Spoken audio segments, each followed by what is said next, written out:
Governorship candidate of Labour Party in Lagos State, Gbadebo Rhodes Vivour, arrives at his polling unit 045 Oshifila, Abule in Anifowose, Ikeja to vote. Wait.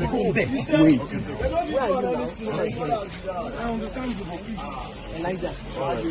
Pass. Wow. Wait. Where are you now? I understand you, Elijah. Pass. Wow. Wait. Where are you now? I understand you, Elijah. Pass. Wow. Wait. Where are you now? I understand you, Elijah. Pass. Wow.